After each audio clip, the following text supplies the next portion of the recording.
Good evening, everybody. Visual effects is an integral part of movies, and it blends naturally with the narrative. I have great pleasure in welcoming Biju D, renowned visual effects director with impeccable credentials, and somebody who has worked in more than 120 films across Bollywood and Hollywood and French productions, winning several awards and nominations. His artistic and technical collaboration with contemporary artists have resulted in interactive art installations across the globe.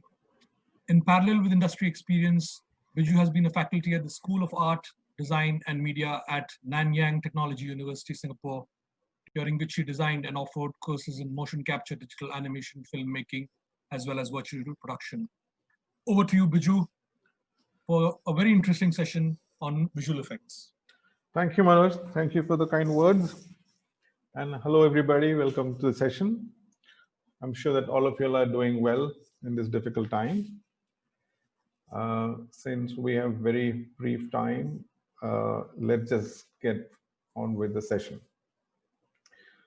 All right, so today's session is on the narrative constructs of visual effects. So what do I mean by that one is how to tell a story using visual effects. So it's a very, very complicated question. It's a very elaborate question, but let's just cut it into two halves. So primarily, how to tell a story. That's even difficult question.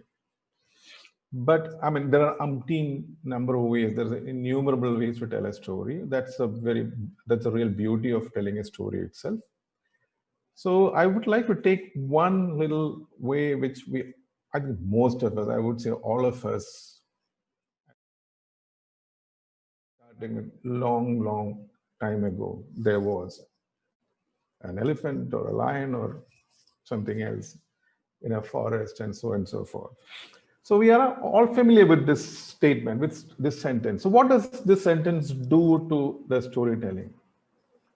Usually what happens is, most of the time these stories, I think our grandparents or parents or some aunt or uncle would have told this line to us.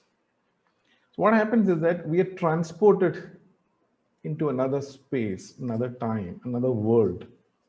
And then there you set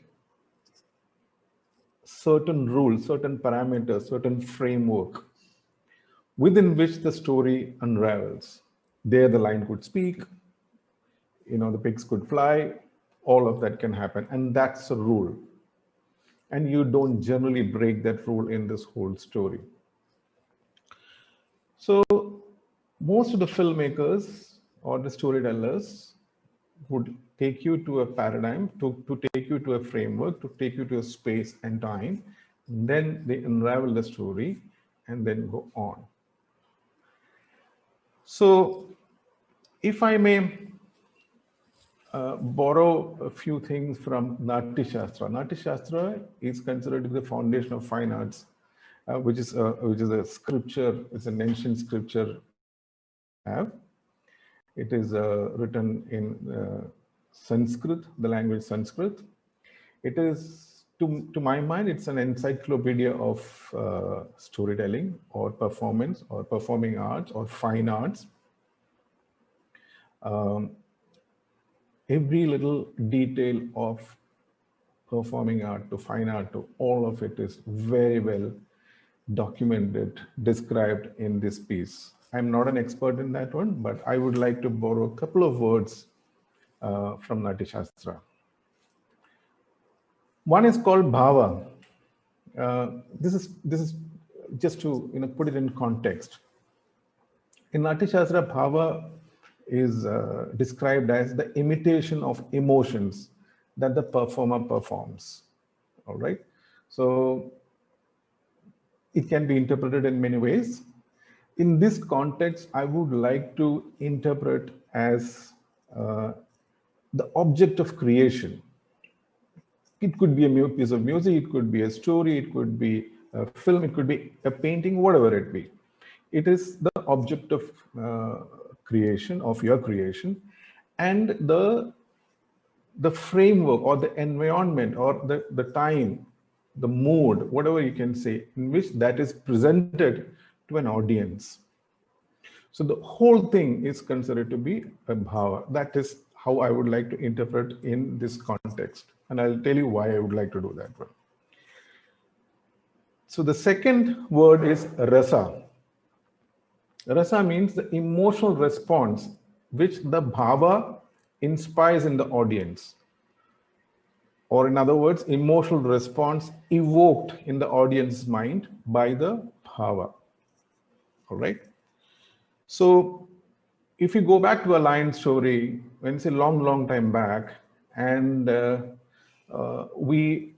could be lights, could be dim, it could be in the night. The story might be, as a child, you might be covered with a comforter. There could be pillows on either side, or you will be, held by your dad or uncle or aunt or whoever it is. The whole thing, if I may put it, setup becomes a bhava. And the story happens in the child's mind or the audience's mind. All right. So the whole act of creating the bhava or creating that piece of art is to evoke a certain emotional response in the audience's minds. That's the whole purpose in this context. So we have bhava, which is an object of or the piece of art which you create, and rasa, which is the emotional response which it evokes.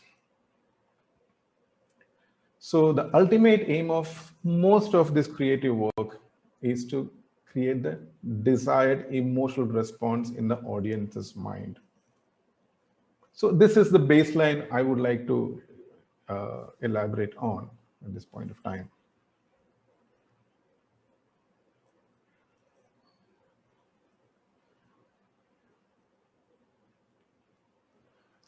So if you, as a visual effects, I've been a visual effects supervisor for close to 20 years.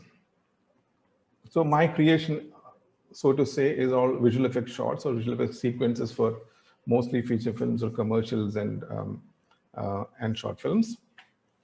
So often what you do is you borrow the director's hat. Why do you want to do that one? Because ultimately you are telling a small part. It could be just one shot in the film, it could be one scene in the film, or it could be multiple shots in the film. But nevertheless, all these shots contribute to that creation or the narrative arc of the film. At the end of the day, that narrative arc is what creates the rasa or the emotional response in the audience's mind. So my shot or a visual effects shot cannot stick out. It cannot bring down the narrative arc. It cannot change the narrative arc. It has to go with the narrative arc, which is what designed by the director, right? And how do directors go about doing that? Directors have to multitask. They have to kind of deal with several faculties of filmmaking. It could be the story, the screenplay, it could be the performance of the actors, to be dialogue, to visual effects, to cinematography, to edit, you name it, it's all there. So again, when I said we like to borrow the director's hat, which means that at times you'll have to think like a director. At times you'll have to, not all the times, you'll have to understand the director's intention, understand the film's narrative arc, understand what is the director at that point in the film, what is the emotional response which is trying to bring out in the audience's mind. I don't know whether people would remember this shot. This is from a film called Three Idiots, where the professor could write with both the hands. This is one of the shots which we did quite some time back using visual effects. So you will have to wear multiple hats to be a visual effects supervisor, or in other words, to tell a story using visual effects, you have to wear multiple hats. What are the multiple hats? Of course, the director's hat. You have to wear a compositor's hat. You have to wear a stunt director's hat. You'll have to wear a choreographer's hat. You'll have to wear multiple hats multiple times. So in short, we have to understand the shot per se, the shot's role in the sequence, and the sequence's role in the whole film itself. It has to flow nicely. So that's the first thing you do as a visual effects supervisor to be a part of the storytelling. So once we understand, okay, fine, this is a shot, this is a part of this particular sequence, which comprising of 80 shots, 90 shots, whatever it is. And once you get that under your skin, then I would go back and evaluate all the resources available at your disposal.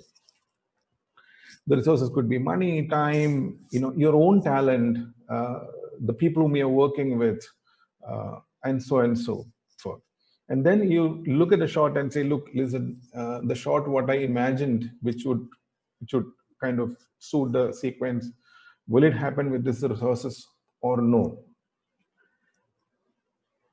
Evaluate the constraints. So I might want XYZ on the location. Maybe it's not possible because of the location itself. Maybe it's a money constraint, and so on and so forth. So you kind of evaluate the constraints, the resources available, all that into consideration, all in the context of the storytelling, or all with respect to that particular shot.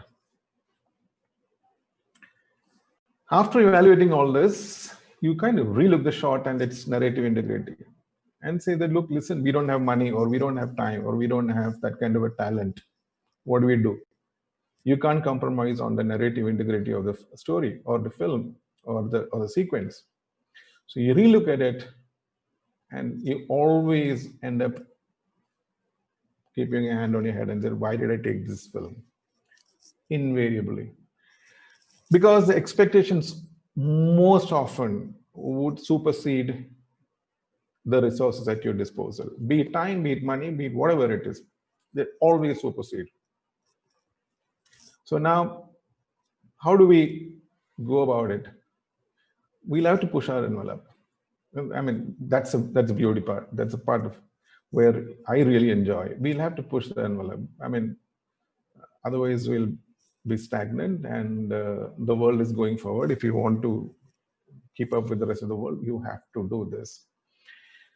How do we push the envelope? I mean, can we get more money? Maybe not. Maybe yes. But most of the time, money, no, it's not going to come by. Can we improve a talent? Maybe yes, you can. I mean, your skill sets, maybe yes, you can, but maybe the time will not permit. Maybe yes. So then how do we go about it? Reinvent. What do I mean by reinvent? It could be a different way of approaching that shot per se, or shot taking, or the methods what you apply,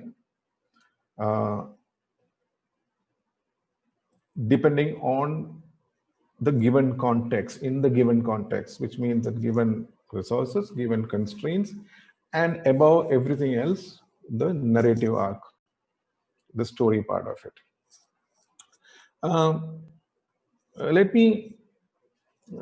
I would like to kind of explain this with a case study. There's a film which we did long time back. There was a company which was making a lemon-based drink. Their USP was, okay, this could rehydrate yourself. So when I say rehydrate yourself, it says that, look, human body is 80% water and 20% whatever rest of it. And if you get dehydrated, 80% of the human body can disappear. Brilliant. I mean, I haven't heard more ridiculous argument than this. I'm sure that no doctors are listening to this, but they said, look, that's how it is. We can shrink to 20% of your size or weight or height or whatever it is.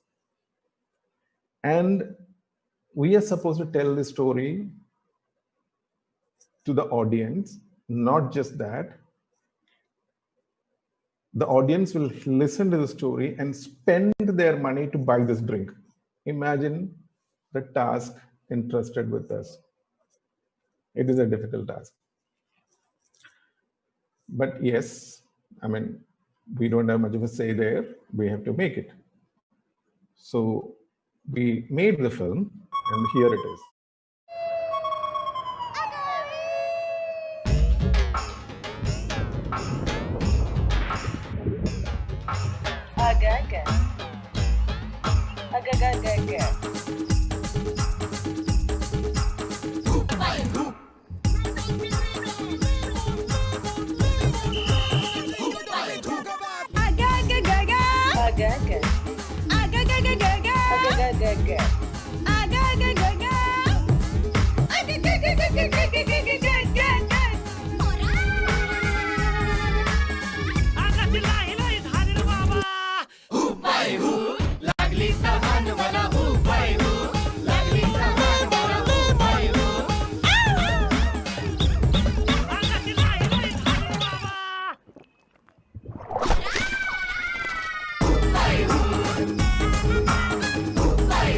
Emergency lemon refresher. Element.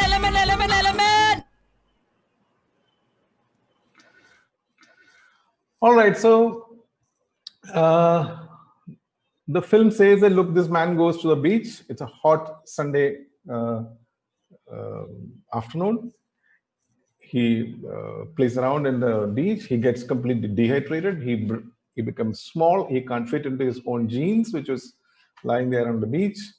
And he finds this bottle of this particular drink, and he drinks, and he comes back to the original size. So this was the story.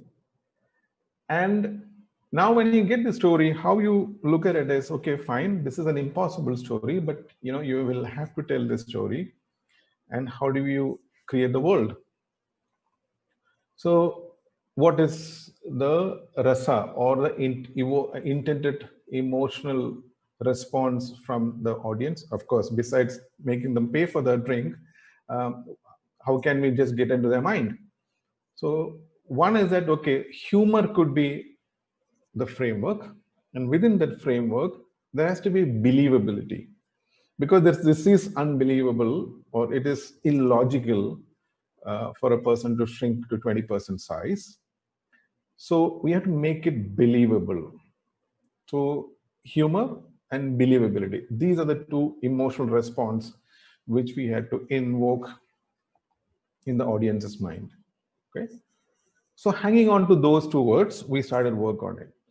So we had to figure out, okay, what do you mean by believability? Which means that we cannot have too many flaws in execution.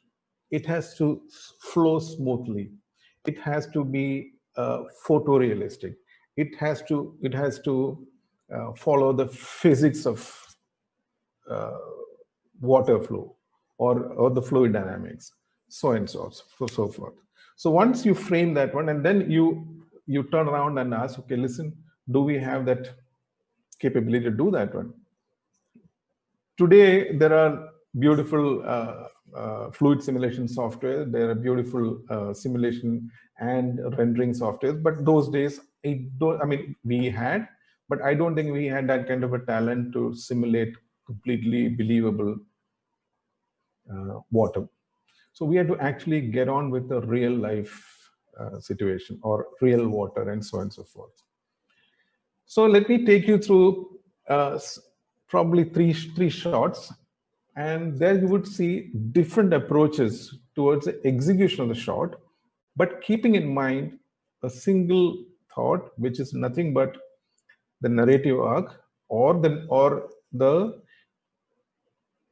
rasa, which is the emotional response created in the audience's mind. Okay, so let me share how we went about it. So storyboarding is a process which I think most of us are familiar with. So we did board shots. Then we figured out a technique to reduce this real cast one guy with 1 foot height. So we had to reduce his size. The way we went about doing that one is, if you see here, or this is a larger shot, wherein you shoot in the real height. Let's say if we have shot this and let's say 2 meters height, we place the camera and shot that one. This is a water bottle, which is roughly 1 foot height. and shoot the foreground element, which is the character, in the same angle 6 times. Okay, so that means we went this way 6 and this way 6 times. Then we shot the small character. So the angle with which we shot both the plates were same, and we could easily composite one on top of the other. Okay, so that is how we reduce that person. We did not scale him down in the post. We shot it that way. And of course, the jeans, what is holding, we stitched a jeans which was 6 times big. Okay,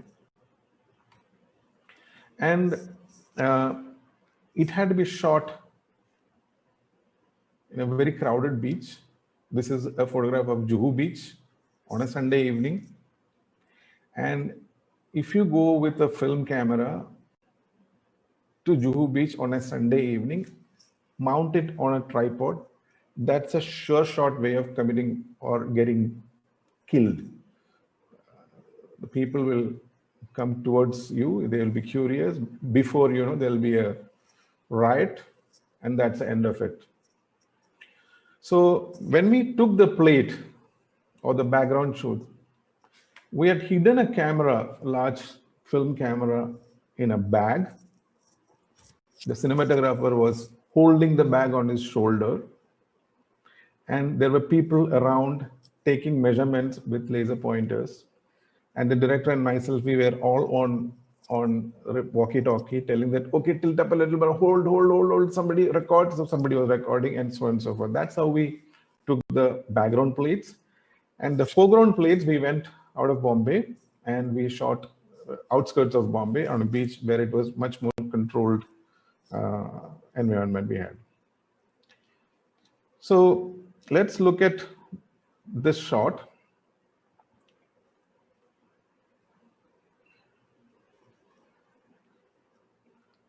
So this is playing in slow mode. So this is how we shot. First, we took the shot of a dog pulling the jeans on one side, because we couldn't tell the dog how to pull it, and the dog had its own mind. Sorry.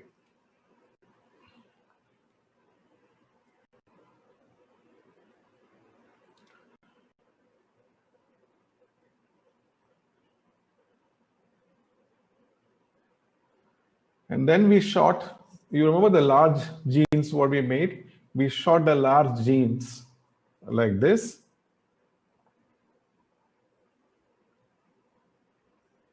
And we composited together.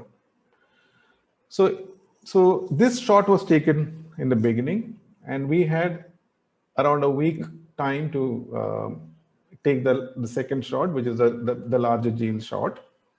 And we went back to the studio, and there were animators who actually analyzed this shot and said, look, if we put a platform here, and if the animator stood on top of it, and it would match the hand.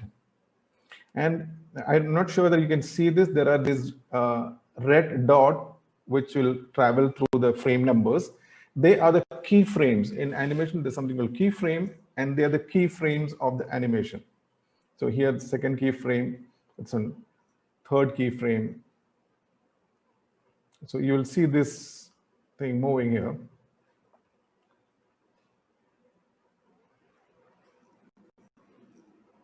So that's a 34 frame shot, and we analyzed around, say, 8 keyframes. And the animator practiced the move in the studio, and then we went to the beach. That's exactly what he's doing there. That's the animator. And we composited a shot together. So that was the one approach to do that one shot. And here is another shot. So this is in slow or high speed, just for you to see the shot.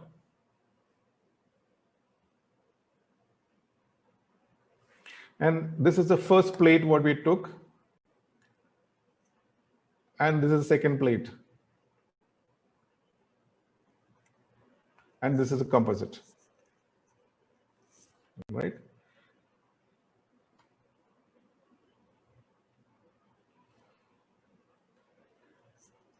So this is how we went about designing that particular, how do we take, so this is the previous pre-visualization process. We thought, okay, fine, we can have a tank on the beach and we'll fill the tank with water, and there's a door here which can just flip it open and the water from the tank will flow and hit him. So the problem is how to put this tank on a beach where waves keep coming and going. It might sink. So we figured out a way to do that one. I mean, so we, on the day of the shoot, we were there, or rather the day before we went there, we, early in the morning, we started digging the place. Early morning break, people are putting planks, and we started constructing something which could hold a tank.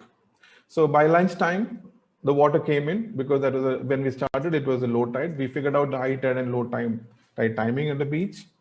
And by lunchtime, the water came in, because this is the exact level of water we want to drag the jeans. And post lunch, when the water receded during the low tide, construction continued and the water tank was made. So this approach was very different from the earlier one, the dog shot execution. But nevertheless, one thing which connects all this are the two words, which has to be humorous, and which has to be believable. That combined created a certain emotional response in audience's mind. So we stuck to that one. So that is one thread which is running through all of this.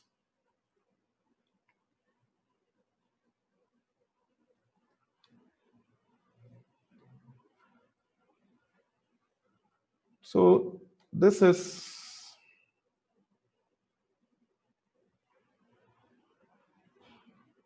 sorry.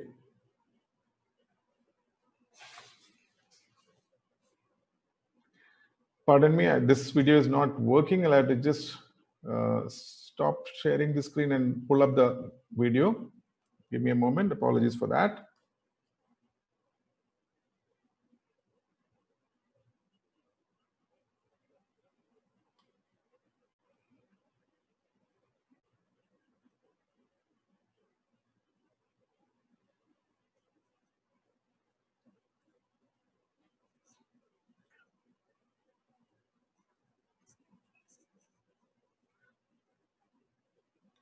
This is where the man drinks a lemon drink and he comes alive.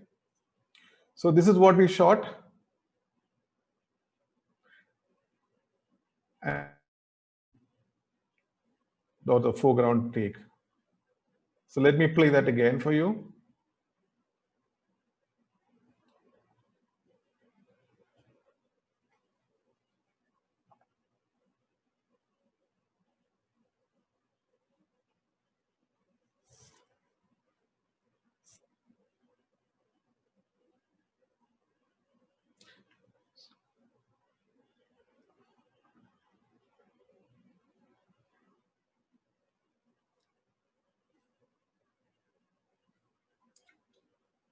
All right, so that is the last shot where he kind of come alive,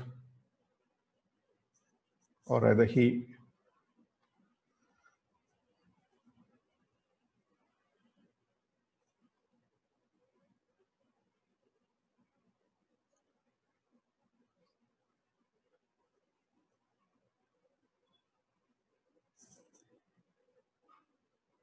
Okay, so if you take, there are multiple shots in the film, but all of the shots, we had to have a different approach in execution, but all of them were linked by those two words, real and humorous. So these were the words which connected all the shots and took the narrative arc forward. All right. So this is a general approach what I take. A lot of the visual effects supervisors follow this way. You wear the director's hat figure out what these visual effects shots are doing to the sequence, and then the sequence in the film. What are the resources available? What are the constraints? Can we do these shots in the given constraint and given resources? If not, what else can happen? Do we change the shot? We don't change the shot, or do we figure out a way to execute these ones in a different way? You push your envelope and then go for it. Of course, you keep your fingers crossed. That's generally how I go for it. I think a lot of visual effects supervisors, which I know, would go in for that one. So that brings to end of my presentation, and I'm happy to take questions if there are, and I'll try and answer them as well. Manoj, over to you, please.